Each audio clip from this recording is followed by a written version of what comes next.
m'abandonne à tes pieds, l'immondice de tous mes péchés. Dieu, tu es bon, tu m'as tout pardonné. Gloire à toi, merci mon Dieu. Donne ta vie à Jésus et tu seras libéré. Tu deviendras fils de Dieu. Jéhovah est son nom, il a changé ma vie. Je le louerai toujours.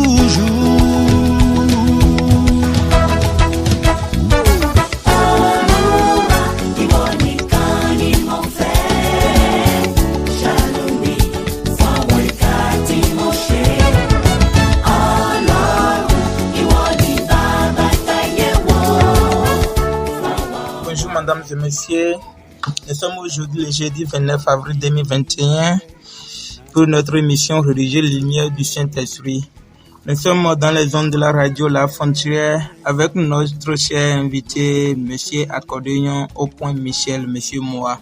Il est avec nous dans le studio ici pour le déroulement du débat du jour. Le débat sera centré sur le thème le retour de Jésus-Christ. Nous allons donc se rapprocher de notre invité du jour, Monsieur Accordéon au point Michel. Cher invité, bonjour. Oui, bonjour Monsieur le journaliste. Comment allez-vous pour nous? Ça va très bien. Merci à vous d'avoir répondu oui à notre invitation.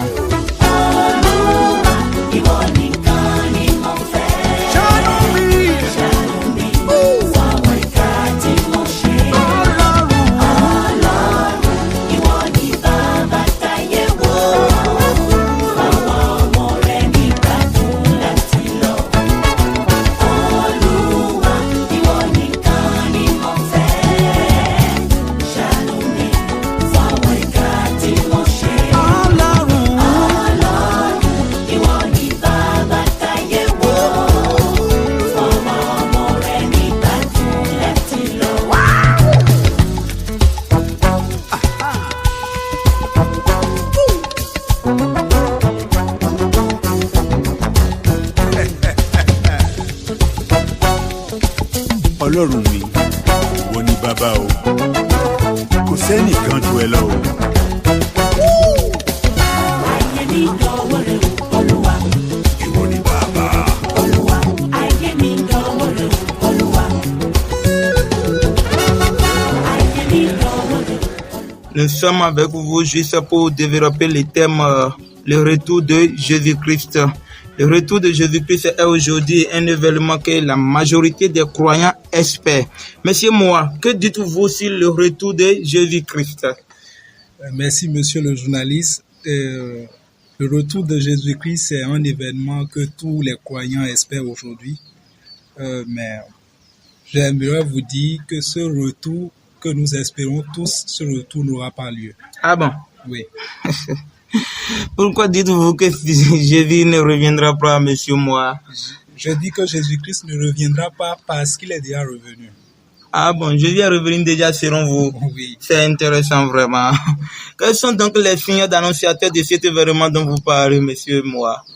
Avant de donner les signes annonciateurs, je vais d'abord dire pourquoi je suis en train de dire que Jésus-Christ est déjà revenu. D'accord. Nous irons dans les Écritures pour voir les arguments qui prouvent cela.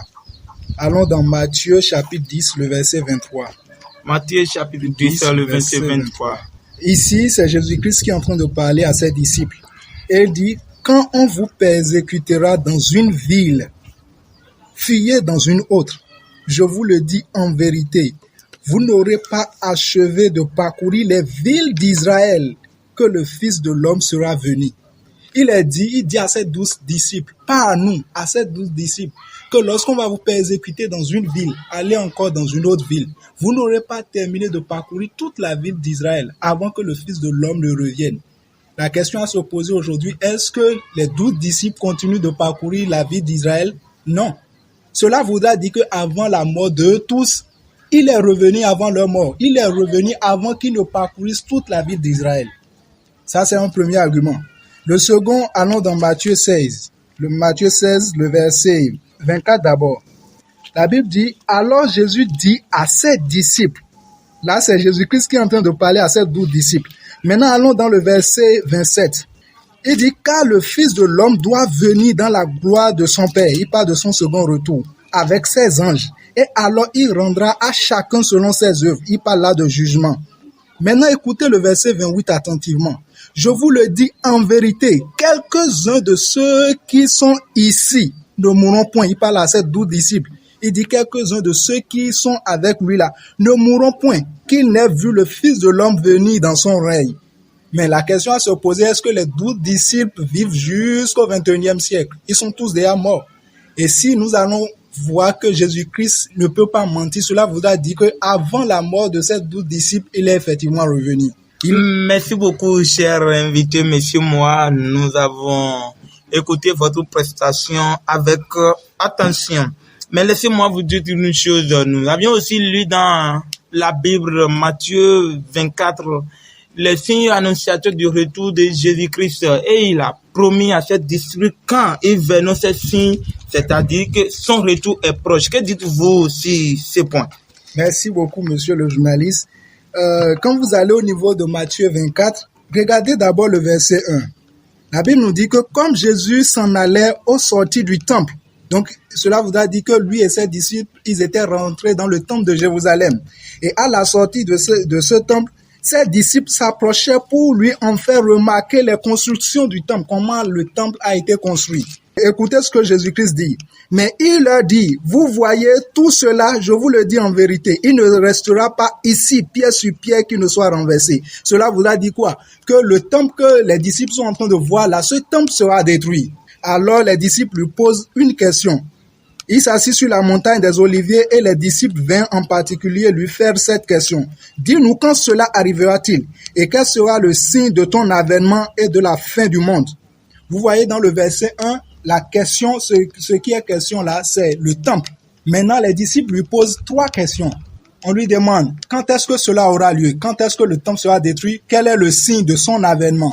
Les disciples ont compris une chose. Ils ont compris que la destruction du temple est en intimité, a une relation interne avec son retour et avec les signes concernant la fin du monde. Maintenant, la question à se poser aujourd'hui, est-ce que le temple de Jérusalem dont Jésus-Christ est en train de parler en ce temps, est-ce que ce temple-là est encore debout jusqu'à présent? Non, ce temple a été détruit en l'an 110 du 1er siècle sous l'empereur Néron. Vous voyez? Maintenant, les signes dont Jésus-Christ a parlé, il a plusieurs signes ici. Quand vous allez au niveau du verset 5, il dit que car plusieurs viendront sous mon nom, disant c'est moi qui suis le Christ. Et ils séduiront beaucoup de gens. Et je n'ai même pas besoin d'aller dans l'histoire. Donc je peux rester dans le livre de Actes des Apôtres pour donner quelques exemples de ces faux prophètes ou bien faux Christ qui étaient venus au temps des apôtres. Regardons Actes chapitre 5, le verset 36. Il dit, car il n'y a pas longtemps que parut Theudas qui se donnait pour quelque chose et auquel se ralliaient environ 400 hommes. Il fut tué et tous ceux qui l'avaient suivi furent mis en déroute et réduits à rien. Donc, au temps des apôtres, il a un premier faux Christ qui est venu, qui s'appelle Theudas. Et ce n'est pas lui seul. Il a aussi un certain Judas le Galiléen. Allez au niveau du verset 37 pour voir. Après lui parut Judas le Galiléen à l'époque du recensement. Et il attira du monde à son parti.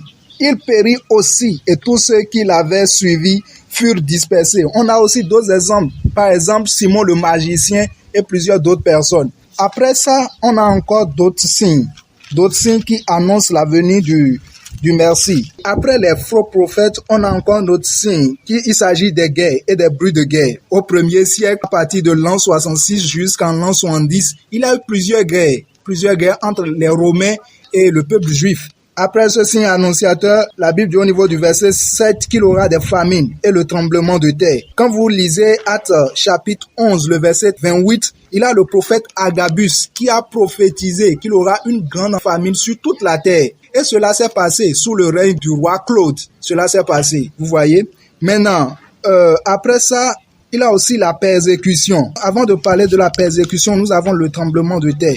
Le tremblement de terre, le premier plus célèbre tremblement de terre qu'il avait eu avant l'an 70, c'est celui sur l'île de Pompée, avant l'an 70. Et maintenant, sous le règne de Claudius, il a aussi eu un autre tremblement de terre en Rome et un autre en Syrie. Même il a un auteur grec, Philostratus, qui a dit dans son livre qu'il a aussi eu des tremblements de terre en Milet, en Samos, en Spirne et plusieurs d'autres pays. Maintenant, verset 9 nous parle de la persécution. Et quand vous lisez dans le livre de Actes des Apôtres, il y a eu plusieurs persécutions. Les croyants ont été persécutés plusieurs nombres de fois. On ne peut même pas citer cela. L'exemple de Paul, l'exemple de Pierre, etc. Merci beaucoup, cher invité, monsieur Moa. Si nous comprenons bien, nous avons déjà vécu tous ces événements-là et pourtant Jésus n'est pas revenu. Nous pouvons donc affirmer que Jésus a menti alors? Non, Jésus-Christ n'a pas menti. Je vous l'ai dit tout à l'heure que Jésus-Christ est bel et bien revenu. Au fait, aujourd'hui, les gens espèrent une venue physique de Jésus-Christ. Pourtant, Jésus-Christ n'a pas promis à ses disciples qu'il va revenir physiquement. Il a quelque chose, il a un argument que les gens avancent aujourd'hui pour défendre leur thèse de retour physique de Jésus-Christ. Allons dans le livre de Actes, le chapitre 1, à partir du verset 10. La Bible nous dit, et comme ils avaient les regards fixés vers le ciel, pendant qu'ils s'en allaient, voici 2 hommes vêtus de blanc leur apparurent et dit, hommes galiléens, pourquoi vous arrêtez-vous à regarder au ciel? C'est Jésus, prêtez attention, c'est Jésus qui a été enlevé au ciel du milieu de vous, viendra de la même manière que vous l'avez vu allant au ciel. Donc les disciples, ce que les gens se disent aujourd'hui, c'est que les disciples ont vu Jésus-Christ et une nuée l'a amené au ciel physiquement. Donc on s'attend à cela. Mais en réalité, en respectant le contexte de ce verset, ce n'est pas ça. Regardez le verset 9 pour voir de quelle manière Jésus-Christ a été emmené au ciel. La Bible nous dit, dans le verset 9, « Après avoir dit cela, il fut élevé pendant qu'il le regardait. » Donc Jésus-Christ fut élevé à un niveau donné. Et une nuée le déroba de leurs yeux. Et non la nuée. Il faut faire une nuance. Ce n'est pas la nuée qui a dérobé Jésus-Christ de leur regard, mais c'est une nuée. Cela voudra dire que une nuée est descendue. Pendant qu'il montait, une nuée est descendue et une nuée l'a dérobé de leur regard. Vous voyez, quand la nuée a dérobé Jésus-Christ de leur regard, cette nuée l'a amené au ciel. Vous voyez, quand on parle de dérober, c'est rendre quelqu'un invisible. Vous voyez, donc la nuée l'a rendu invisible. Et les disciples ne voyaient que la nuée, jusqu'à ce que la nuée n'aille au ciel. Maintenant, et les 2 hommes en blanc ont dit aux disciples que de cette même manière que vous l'avez vu aller au ciel, c'est de cette même manière qu'il reviendra. Comment il est allé au ciel? Dans une nuée invisible. Vous voyez? Je vous comprends bien, cher invité. Donc si nous allons bien retenir votre explication, cet événement, selon vous, s'est déjà passé, révèle désormais de l'histoire. Oui, c'est de l'histoire. Voilà. Qu'est-ce qui le prouve alors? Ce qui le prouve, c'est ce que j'ai dit tout à l'heure. Tous ces signes se sont accomplis. Tous ces signes se sont accomplis au 1er siècle. Quand vous regardez, les gens se disent, mais il y a encore un autre signe dont Jésus-Christ a parlé dans Matthieu. Et les gens demandent très souvent, est-ce que ce signe-là s'est déjà accompli? Je vais vous lire ça. Allons dans Matthieu, chapitre 24, le verset 14.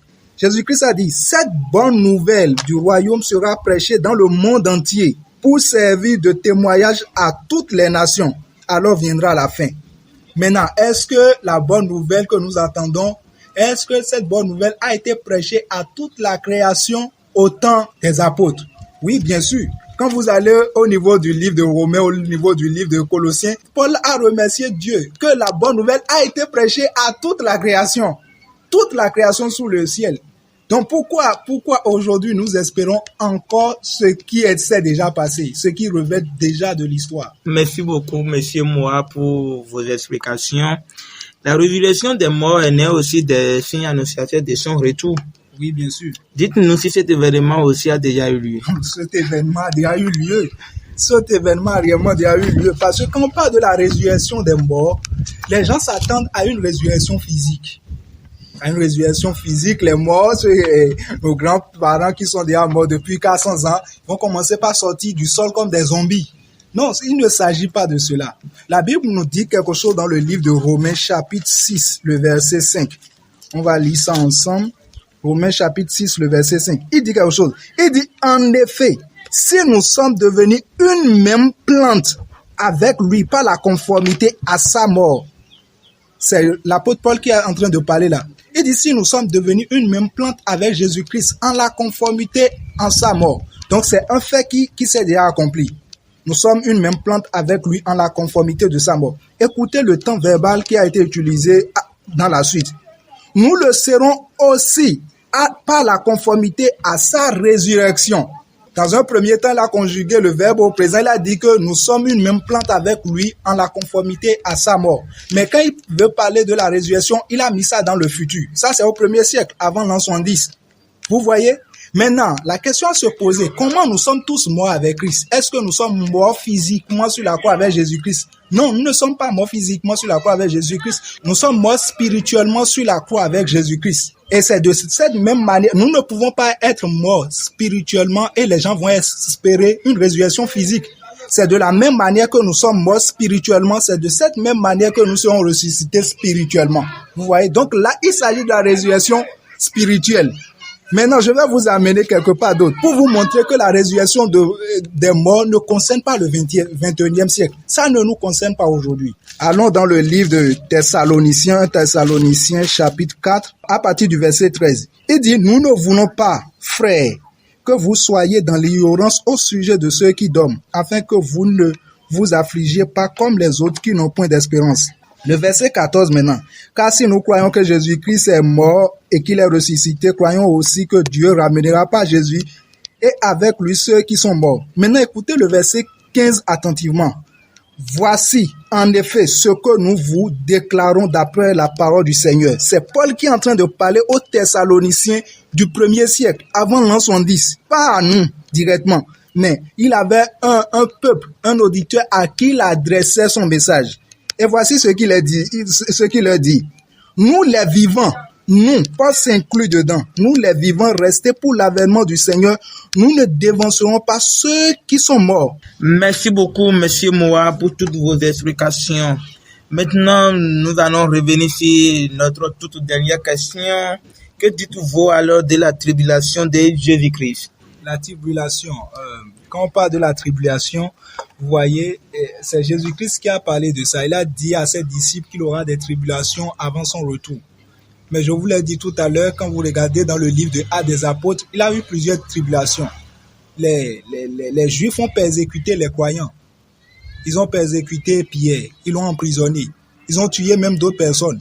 Vous voyez, la tribulation, tout cela s'est passé au 1er siècle. Tout cela s'est passé au 1er siècle. Ce que nous attendons aujourd'hui, c'est une fausse espérance. Les gens attendent ce qui ne peut plus arriver. Fausse espérance. Oui, c'est une fausse espérance. Pourquoi? À cause de l'ignorance qui règne au sein de l'Église aujourd'hui. Les gens ne veulent plus fouiller. Les gens ne veulent plus aller à la quête de la connaissance pour voir. Est-ce que ce en quoi nous croyons depuis des années, est-ce que c'est la vérité ou bien c'est une fausse connaissance? C'est ça qui joue aujourd'hui. Sinon, imaginez-vous comment des milliers de croyants dans le monde entier peuvent espérer quelque chose qui s'est déjà produit. Quelque chose que Jésus-Christ a promis à ses disciples et non à nous qui vivons au 21e siècle. Merci beaucoup, Monsieur Moa. Voilà, cher invité, Monsieur Moa. Nous sommes déjà à la fin de notre débat de cette matinée. Nous vous prions donc de produire quelques conseils à nos auditeurs sur cet événement précieux du retour de Christ. Le seul conseil que j'ai à prodiguer à mes chers, à ceux qui m'écoutent actuellement, c'est que n'ayez pas peur, Jésus-Christ est déjà revenu, il ne reviendra plus. Je sais qu'une telle affirmation, ça crée la peur dans les cœurs. Les gens ont peur, ils se disent, mais ce monsieur-là vient d'où? Qu'est-ce qu'il dit? Jésus-Christ est déjà revenu. Étudiez la Bible, depuis Matthieu jusqu'à Apocalypse. En croyant à ce que Jésus-Christ a dit, vous allez voir que Jésus-Christ est déjà revenu. Si vous avez des choses à faire, faites-le pour votre bien, pour le bien de votre famille. N'ayez pas peur d'un Jésus-Christ reviendra dans le futur pour juger toute la terre, pour faire... Non, n'ayez pas peur. Merci beaucoup, cher invité. Aviez-vous donc un dernier message à passer à nos auditeurs pour votre passage? D'accord, le dernier message que j'ai à passer, je tiens à remercier le DG de la radio. Je tiens aussi à remercier sincèrement ses collaborateurs, à remercier principalement aussi mon frère Benoît Kwakanou et les chers auditeurs qui m'écoutent actuellement. Que Dieu vous bénisse. Et prochainement nous allons nous voir pour partager encore les vérités plus profondes de la parole de Dieu. Merci beaucoup. Merci beaucoup, cher invité, Monsieur Moa, pour avoir répondu oui à notre invitation. C'est très gentil de votre part. Nous vous espérons un autre jour. Chers auditrices et auditeurs, c'est la fin donc de notre émission religieuse La Lumière du Saint-Esprit. Pour rappel, nous sommes avec notre frère en Christ accordéon au point Michel Dumois.